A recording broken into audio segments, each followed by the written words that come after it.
علیکم ورحمۃ اللہ وبرکاتہ۔ یا رب لک الحمد کما ينبغي لجلال وجهك وعظيم سلطانك، اشهد ان لا اله الا الله واشهد ان محمدا عبده ورسوله صلى الله عليه وسلم، اما بعد فاعوذ بالله السميع العليم من الشيطان الرجيم من همزه ونفخه ونفثه، بسم الله الرحمن الرحیم۔ کل کے سبق کے اندر اللہ رب العالمین نے مشرکین جو بار بار وعدہ معاہدہ کرتے ہیں، اب ان کے کسی وعدے کا لحاظ نہیں رکھا جائے گا اور نہ ہی ان کی قسموں کو دیکھا جائے گا۔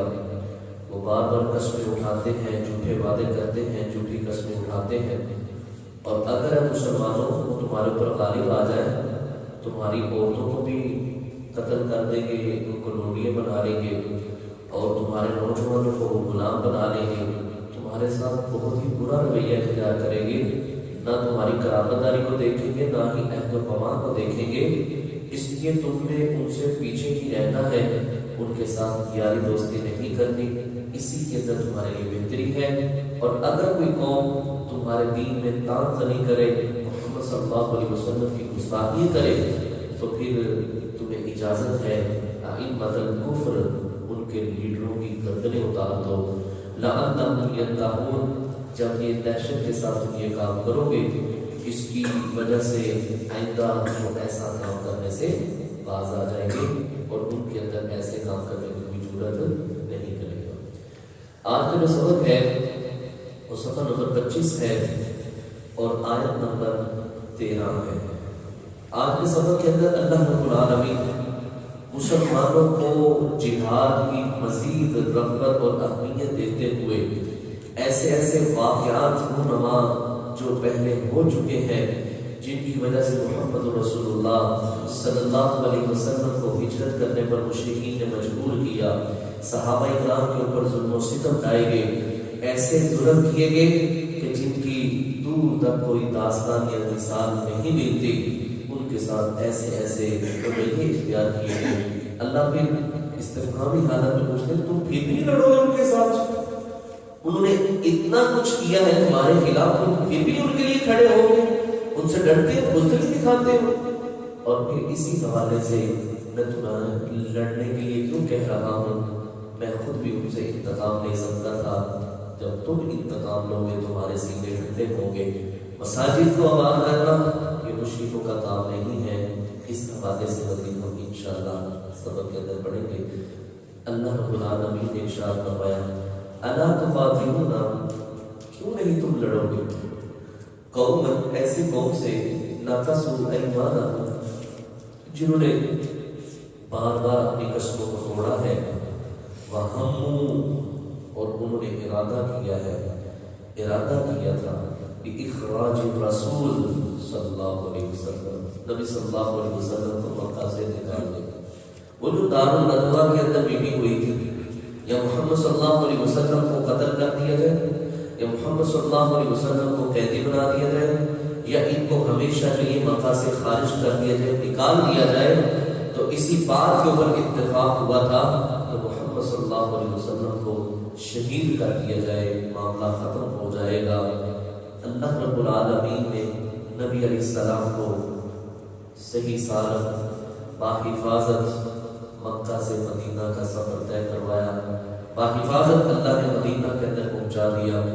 جس علاقے سے نبی علیہ السلام رات کے اندھیرے کے اندر نکلے تھے اور چھپ چھپا کے نکلے تھے اور ایک حکمتانہ رویے کے ساتھ نکلے تھے، نبی علیہ السلام مثال کے طور پہ یہ مکہ ہے اور ادھر کو مدینہ ہے، نبی اسلام نے ادھر کی طرف سفر شروع کرنے کی بجائے پہلے الٹ سفر کیا، اس غار کے اندر جا کے رہے، اور پھر رات گزارنے کے بعد نبی علیہ السلام پھر مدینہ کی طرف نکل گئے۔ اور جس علاقے کے اندر نبی اسلام رات کی تنہائی کے اندر نکلے تھے، 10,000 کا لشکر لے کے نبی علیہ السلام مکہ کے اندر داخل ہو رہے تھے۔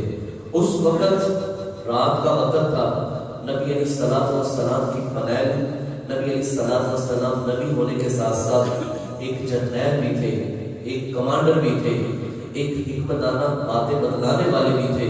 نبی اسلام نے فرمایا جتنے بھی اس مکہ کے اندر داخلی رستے ہیں، ہم ان سارے داخلی رستوں پر جا کے بیٹھیں گے، پہاڑوں کے اوپر ہم نے آگ لگانی ہے اور خوب آگ روشن کرنی ہے، مکہ والے دیکھیں کہ یہ کون لوگ آگے ہیں۔ ابو سفیان باقی نکلے، دیکھا کہ کیا ہو رہا ہے، بتلایا کہ یہ فلاں قبیلہ ہوگا، کہنے لگے نہیں اتنا بڑا قبیلہ تو ہے ہی نہیں۔ بہرحال محمد رسول اللہ صلی اللہ علیہ وسلم کے فوجیوں نے، مجاہدین نے پکڑا ابو سفیان کو اور نبی اسلام کے پاس لے گئے۔ وہاں جا کے انہوں نے اسلام قبول کیا۔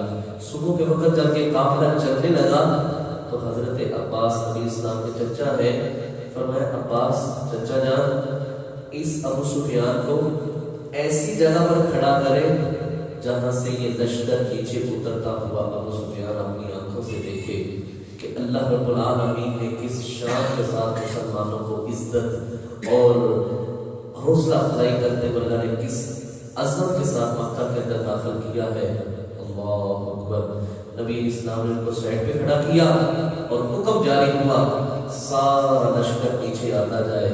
اللہ اکبر۔ گھڑ سواروں کا لشکر الگ، دوسرے دستے الگ، 10,000 کا لشکر جب مکہ کے اندر داخل ہوا مسجد حرام کے قریب، اللہ اکبر، ابو سفیان کی آنکھیں کھل گئی، کہنے لگے ہم کبھی بھی اس قوم کا مقابلہ نہیں کر پا سکتے تھے۔ نبی اسلام کعبہ کے اندر داخل ہوئے، 360 بت پڑے ہوئے تھے۔ حضرت ابراہیم علیہ السلام کا بھی بت تھا، حضرت اسماعیل علیہ السلام کا بھی بت تھا، ان کے ہاتھوں میں فال کے تیر پکڑا رکھے تھے۔ نبی اسلام نے چھڑی کے ساتھ ان سب کو توڑنا شروع کیا اور نبی اسلام فرما رہے تھے جاء الحق وزهق الباطل ان الباطل كان زهوقا، حق آ گیا، باطل مٹ گیا اور باطل مٹنے والا ہی ہے۔ اللہ، اس شان کے ساتھ اللہ رب العالمین نے اس گھر کے اندر، اس علاقے کے اندر، اس شہر کے اندر داخل فرمایا، عزت اور شان کے ساتھ، شوکت کے ساتھ۔ اور اس وقت نبی اسلام نے پھر فرمایا تھا لا تصریب علیکم اليوم، لوگوں اپنے کیے کے اوپر ندامت اختیار کر دو، اللہ بھی معاف کر دیتا ہے، محمد صلی اللہ علیہ وسلم بھی معاف کر دیتے ہیں۔ اللہ فرمایا وہاں بھی اخراج رسول، یہ مکہ فتح ہونے سے پہلے کی بات ہے یا بعد میں بھی، کیونکہ یہ لوگ بعد میں کچھ ایسے تھے جو انہوں نے اسلام قبول کر لیا تھا اور کچھ ایسے تھے جو دور دراز علاقوں کے اندر نکل گئے تھے، جس طرح اکرامہ ابھی جہل بھی نکلا تھا لیکن طوفانی لہریں آئیں تو ایک لمبا واقعہ ہے، وہ واپس آیا، نبی اسلام کے ہاتھوں نے اسلام قبول کر لیا۔ بہرحال کافی لوگ چلے گئے، کافی لوگ مکہ کے اندر ہی رہ کے مقیم ہو کر اسلام کو قبول کر لیا۔ اللہ فرماتے ہیں کہ اخراج رسول، انہوں نے رسول صلی اللہ علیہ وسلم کو مکہ سے نکالنے کا پلان کیا تھا، وَهُمُّ بَدَأُوكُمْ أَوَّلَ مَرَّةٍ، اور انہوں نے ارادہ کیا تھا پہل اول مرۃ، پہلی مرتبہ تمہارے ساتھ لڑائی کرنے کا بھی۔ وہ جو بدر والے دن لڑائی ہوئی تھی، اس میں معاملہ یہ اللہ بیان کر رہے ہیں کہ ان کو بدبختوں کو پتہ چل گیا تھا، ابو جہل کو، ابو لہب کو، یہ دیگر جتنے امیہ بن خلف، جتنے یہ لوگ بدماش نکلے تھے، ان کو پتہ تھا کہ مکہ سے یہ جو بدر کے مقام سے ابو سفیان کا تجارتی قافلہ باقی حفاظت واپس چلا گیا ہے، لیکن یہ غرور اور تکبر کرتے ہوئے کہنے لگا ابو جہل آج عید کے ساتھ عید بجا دی جائے گی، ایسی شکست دیں گے کہ لوگ ہمارے گیت گائیں گے اور لوگوں کے لیے ایک مثال قائم ہو جائے گی کہ عرب قوم کسی سے ہارنے والی نہیں ہے۔ اللہ فرماتے ہیں پہل انہوں نے ہی آپ پر وار کیا تھا، اگر یہ نہ آتے تو جنگ نہ ہوتی، قافلہ تو بچ کے نکل گیا، قافلہ بچانے کے لیے آئے تھے۔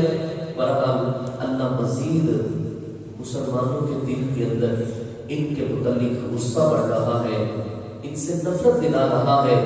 فرمایا اتخشونہم، وہ بتلاؤ ذرا تم ان سے ڈرتے ہو؟ فاللہ، بس اللہ احق، زیادہ حق رکھتا ہے، ان تخشوہ، کہ اس اللہ سے ڈرا جائے۔ اور اللہ کے بندوں وہ کون ہوتے ہیں؟ سپر پاور اللہ ہے، ساری طاقتیں اللہ کے پاس ہے، یہ نیٹو فورسز، یہ امریکہ، یہ دوسرے تیسرے انڈین، یہ دوسرے اسرائیل، یہ کچھ بھی نہیں ہے۔ اللہ فرماتے ہیں میرا ڈر دل کے اندر پیدا کر کے نکل جاؤ، نعرہ تکبیر لگا کے نکل جاؤ، تمہارا نکلنا ہوگا، اللہ کی تمہارے ساتھ مدد ہوگی۔ اللہ رب العالمین حالات بدلتے ہوئے کم من فئۃ قلیلۃ غلبت فئۃ کثیرۃ باذن اللہ، کتنے ہی چھوٹے گروہ ہیں جو بڑے بڑوں کے ساتھ ٹکرا گئے، اللہ نے چھوٹوں کو پتہ نصیب فرمائی۔ اللہ فرماتے ہیں نکلنا تمہارا کام ہے، مدد کرنا میرا کام ہے۔ فرمایا تم سے ڈرتے ہو؟ ان کے پاس ٹیکنالوجی ہے، ان کے پاس وسائل ہیں۔ فرمایا نہیں، کسی کافر سے نہیں ڈرنا، کسی امریکہ سے، کسی اسرائیل سے، کسی انڈین سے، کسی دوسرے تیسرے سے نہیں ڈرنا۔ ہمیشہ ڈر رکھنا ہے تو اپنے رب کا رکھنا ہے۔ ان کنتم مؤمنین، اگر تم پکے مومن ہو۔ اب ایک بات یا سوال پیدا ہوتا ہے ذہن کے اندر، آپ دیکھیں نا نبی علیہ الصلوۃ والسلام سے پہلے جتنی بھی قومیں آئی ہیں، قوم شعیب، قوم لوط، قوم ہود، قوم صالح، یہ جتنی قومیں آئی ہیں، دیگر انبیاء، اللہ رب العالمین نے ساری قوموں کو کسی نہ کسی عذاب کے ساتھ ہلاک کر دیا تھا۔ کن قوموں کو؟ جو نبی کے اوپر ایمان نہیں لائے۔ اللہ مشرکین مکہ کو بھی تو ہلاک کر سکتا تھا، اللہ کیسر و کسریٰ کو بھی ہلاک کر سکتا تھا، لیکن اللہ اس کے اندر حکمت کیا ہے؟ وہ کہتا ہے خود نکلو، خود لڑو۔ اللہ اس کی حکمت بیان کرتے ہوئے کہتا ہے قاتلوہم، لڑو ان سے، یعذبہم اللہ، اللہ عذاب دینا چاہتا ہے ان کو، بِأَيْدِيكُمْ، تمہارے ہاتھوں سے، وَيُخْزِيهِمْ، اور رسوا کرنا چاہتا ہے اللہ ان کو، وَيَنْصُرُكُمْ، اور اللہ تمہاری مدد کرنا چاہتا ہے، عَلَيْهِمْ، ان کافروں کے خلاف تمہاری، وَيَشْفِي، اور ٹھنڈا کرنا چاہتا ہے، صدور قوم مؤمنین، مومنوں کے سینوں کو۔ جو اپنے ہاتھ سے کافر کو مارنے کا لطف آتا ہے، مثال کے طور پہ غزوہ احد کے اندر حضرت بلال رضی اللہ تعالیٰ عنہ امیہ بن خلف کو دیکھا، اور وہ اس وقت غالباً حضرت عبد الرحمن بن عوف کی پناہ کے اندر تھے۔ یہ آپس میں مکہ کے اندر دوست بھی تھے۔ جب پتہ چلا نا امیہ کو کہ کام خراب ہو رہا ہے، تو کہنے لگے مجھے امان دو بھائی، میں تمہاری امان کے اندر آنا چاہتا ہوں۔ حضرت بلال کی نظر پڑ گئی، اوہو آج تو مزہ آئے گا، اس بدبخت نے میرے اوپر کتنے ظلم کیے تھے، رسی ڈال کے بچوں کے ہاتھ میں دے دیتا تھا، بچے مجھے گھماتے رہتے تھے، اور گرم پتھروں کے اوپر مجھے لٹا دیا جاتا تھا۔ اللہ اکبر، بلال رضی اللہ تعالیٰ عنہ آ گئے، عبدالرحمن پیچھے ہٹ جاؤ، اس نے میرے اوپر بڑے ہی ظلم کیے۔ اللہ، آپ ذرا دل ہی دل میں سوچیں کہ کتنا مزہ اور سکون آ رہا ہوگا جب حضرت بلال نے امیہ بن خلف کی گردن پر تلوار چلائی تو سارے غصے اتر گئے نا، سینہ ٹھنڈا ہو گیا۔